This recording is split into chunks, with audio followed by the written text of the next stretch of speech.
Hello friends, iOS 26 update ചെയ്യാൻ വേണ്ടി നിൽക്കുകയാണോ നിങ്ങൾ? അല്ലെങ്കിൽ അപ്ഡേറ്റ് ചെയ്ത് കഴിഞ്ഞാൽ എന്തെങ്കിലും പണി കിട്ടും എന്ന് വിചാരിച്ച് പേടിച്ച് നിൽക്കുകയാണോ? ഇങ്ങനെ നിങ്ങൾക്കുള്ളതാണ് ഈ വീഡിയോ. iOS ആണെങ്കിലും ആൻഡ്രോയിഡ് ആണെങ്കിലും അപ്ഡേറ്റ് ചെയ്യുമ്പോൾ എന്താണ് സംഭവിക്കുന്നതെന്ന് നമ്മളൊന്ന് മനസ്സിലാക്കി കഴിഞ്ഞാൽ ഒന്നും സംഭവിക്കാതെ അപ്ഡേറ്റ് ചെയ്യാൻ നമുക്ക് സാധിക്കും. വെറും മൂന്ന് കാര്യങ്ങൾ ശ്രദ്ധിച്ചാൽ നിങ്ങൾക്ക് ഒന്നും സംഭവിക്കാതെ തന്നെ 90% സ്ക്രീൻ ഇഷ്യൂ ഇല്ലാതെ നിങ്ങൾക്ക് അപ്ഡേറ്റ് ചെയ്യാൻ സാധിക്കും. കഴിഞ്ഞ 3 വർഷമായിട്ട് സ്ക്രീൻ സർജറിയുള്ള എൻ്റെ എക്സ്പീരിയൻസും കഴിഞ്ഞ 6 മാസത്തെ റിസർച്ചിൻ്റെയും ഒരു റിസൾട്ടാണ് ഇന്നത്തെ വീഡിയോ. സോ വീഡിയോ സ്കിപ്പ് ചെയ്യാതെ മുഴുവനായിട്ട് കാണുക. ഫുൾ ലെങ്ത് ഉള്ള വീഡിയോ യൂട്യൂബിൽ അവൈലബിൾ ആണ്. വീഡിയോ ഉപകാരപ്രദമെന്ന് തോന്നിയാൽ നിങ്ങളുടെ ഫ്രണ്ട്സിനും റിലേറ്റീവ്സിനും ഒക്കെ നിങ്ങൾ ഷെയർ ചെയ്ത് കൊടുക്കുക. അപ്പോൾ നമുക്ക് വീഡിയോയിലേക്ക് കടക്കാം.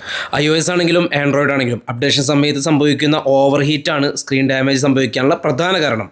അപ്ഡേറ്റിന് ശേഷം ഫോൺ ബൂട്ടായി വരുന്ന സമയത്ത് ഹൈ ബ്രൈറ്റ്നസ്സിലാണ് ഓൺ ആവുക. ഈ ഒരു സമയത്ത് ഡ്രൈവർ ഐസിയുടെ ഇൻപുട്ട് ലൈനിൽ വോൾട്ടേജ് വേരിയേഷൻ സംഭവിക്കുകയും ചിലപ്പോഴൊക്കെ ലൈൻ കത്തിപ്പോവുകയും ചെയ്യും. ഇങ്ങനെയാണ് സ്ക്രീനിൽ green, white, flickering, blinking, blank അങ്ങനെയുള്ള ഒരുപാട് ഇഷ്യൂസ് വരുന്നത് ഈ ഒരു കാരണത്താലാണ്. ഇങ്ങനെ ഹൈ വോൾട്ടേജ് കയറിയ ലൈനിലേക്ക് നമ്മൾ DC പവർ സപ്ലൈ അല്ലെങ്കിൽ ലൈറ്റർ ഉപയോഗിച്ചിട്ട് വോൾട്ടേജ് സ്റ്റേബിൾ ആക്കിയ ശേഷം സെയിം സിഗ്നൽ വരുന്ന ലൈനിൽ നിന്ന് ഒരു കണക്ഷൻ ബൈപ്പാസ് ചെയ്യുകയും ചെയ്യുന്നതാണ് ഒരു മെത്തേഡ്. ചിലപ്പോൾ ഹൈ വോൾട്ടേജ് കയറിയ കാരണം ചില ലൈന് കരിഞ്ഞു പോകാൻ ചാൻസ് ഉണ്ട്. അങ്ങനെ കരിഞ്ഞു പോയാൽ നമ്മൾ കണ്ടക്ടീവ് സിൽവർ പേസ്റ്റ് ഉപയോഗിച്ചിട്ട് ആ കരിഞ്ഞ ലൈൻ നമ്മൾ വീണ്ടും ആക്റ്റീവ് ആക്കും, കണക്ട് ചെയ്ത് ആക്റ്റീവ് ആക്കും. ഇതാണ് രണ്ടാമത്തെ രീതി. ഇനി ആൻഡ്രോയിഡിലേക്ക് വന്നാൽ 90% ആൻഡ്രോയിഡ് ഡിവൈസുകളിൽ നേരെ തിരിച്ചാണ് സംഭവിക്കുന്നത്. അതായത് iOS ഡിവൈസുകളിൽ ഡ്രൈവർ ഐസിയുടെ ഇൻപുട്ട് ലൈനാണ് കംപ്ലൈന്റ് ചെയ്തതെങ്കിൽ ആൻഡ്രോയിഡിലേക്ക് വരുമ്പോൾ ഡ്രൈവർ ഐസിയുടെ ഔട്ട്പുട്ട് ലൈനിലാണ് ഇഷ്യൂ സംഭവിക്കാറുള്ളത്. 2000-ൽ പരം പിക്സൽ ലൈനുകളിൽ നിന്ന് ഒരു പിക്സൽ ലൈനിൽ പോലും ഡാമേജ് സംഭവിച്ചാൽ അത് ഗ്രീൻ ലൈനായോ അല്ലെങ്കിൽ പിങ്ക് ലൈനായോ കാണപ്പെടുന്നു. ഇത്തരം സന്ദർഭങ്ങളിൽ തൊട്ടടുത്തുള്ള ഹെൽത്തി ആയ ഒരു ലൈനിൽ നിന്ന് ലേസർ ബോണ്ടിംഗ് മെഷീന്റെ സഹായത്താൽ സ്ക്രാച്ച് ചെയ്ത് കണ്ടക്ടീവ് സിൽവർ പേസ്റ്റ് ഉപയോഗിച്ച് ബൈപ്പാസ് ചെയ്യുകയാണ് നമ്മൾ ഇവിടെ ചെയ്യുന്നത്. വെറും 3 കാര്യങ്ങൾ മാത്രം ശ്രദ്ധിച്ചാൽ നമുക്ക് ഇങ്ങനെയൊന്നും സംഭവിക്കാതെ തന്നെ അപ്ഡേറ്റ് ചെയ്യാൻ കഴിയും. അത് എന്തൊക്കെയാണെന്നുള്ളത് അടുത്ത വീഡിയോയിൽ പറയാം. ആ വീഡിയോ കിട്ടുന്നതിനും ഇതുപോലെ ടെക് റിലേറ്റഡ് ആയിട്ടുള്ള ഞങ്ങളുടെ പുതിയ വീഡിയോസ് കിട്ടുന്നതിനും നിങ്ങൾ